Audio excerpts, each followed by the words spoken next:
You unlock this world with a deep-sea submersible. At 1,000 meters, you're moving into a world of both shadows and wet substance, of things and stranger things. You've just crossed into the bathypelagic zone.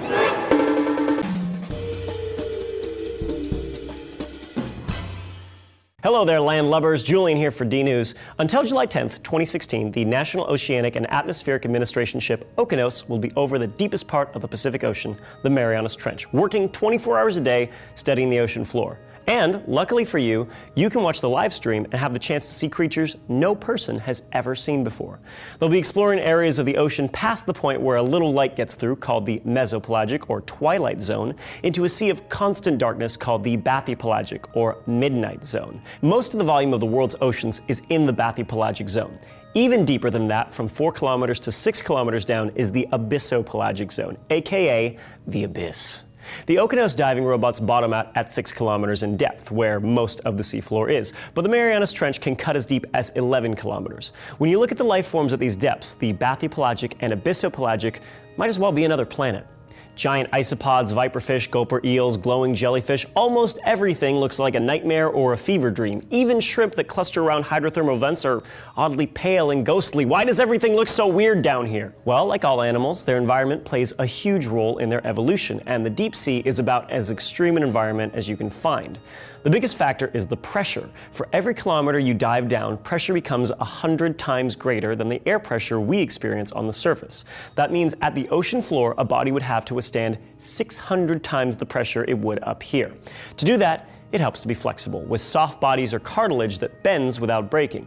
More watery bodies keep them from compressing, and it's hypothesized that an elongated shape would help organisms cope with pressure too, which would explain the abundance of eel-shaped fish in the depths. Flat rays would really feel the pounds per square inch across those large area bodies. The pressure even affects deep-sea life at a cellular level. Their cell membranes need more unsaturated fats to keep them liquid. Otherwise, their walls would become crushed and frozen solid, and they wouldn't function. Inside, they have more organic molecules called physiolites, which bind to water and keep their proteins from being distorted. Fish also need to find new ways to manage their buoyancy down there. Gas bladders that fish near the surface use would be crushed, so species develop workarounds. The blobfish's flesh is gooey and low density. At depth, the water crushes it into a workable shape, but unfortunately for the blobfish, when we catch them and bring them to the surface, they puff out and become the poster child for ugly animals.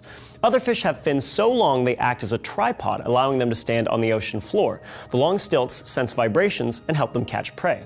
That's another problem in the deep. Food scarcity. Since no light penetrates, there's no plant life. Everything either survives off falling dead organic matter, chemicals coming out of occasional plumes, or the rare other living organisms they find. Unique hunting strategies are adopted, like anglerfish that lure in prey with bioluminescent lights. They rely on ambush because it takes less energy and have slow metabolisms to stretch out each meal. Anglers, viperfish, and fangtooths have long teeth that trap prey like a cage. Other fish use lights to confuse predators, and some predators use lights to see, like the lanternfish.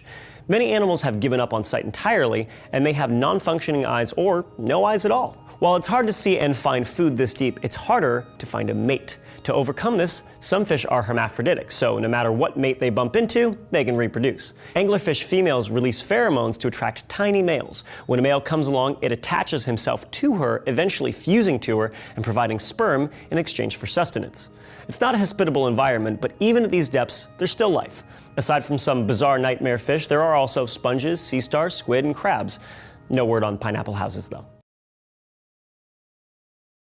Even though there's lots of fish in the sea, we're still taking a pretty big bite out of them. To learn about one proposed solution to overfishing, check out Trace's video here. At the moment, the international community has agreed to fish in seasons, with catch quotas and minimum size limits, with the hope that this would allow time for the fish to mature, spawn, and build the population back. Newsflash! It ain't working! More people have been to the moon than to the bottom of the Marianas Trench. So, would you rather travel to the ocean floor or the surface of the moon? Let us know in the comments, subscribe for more, and I will see you next time on D-News.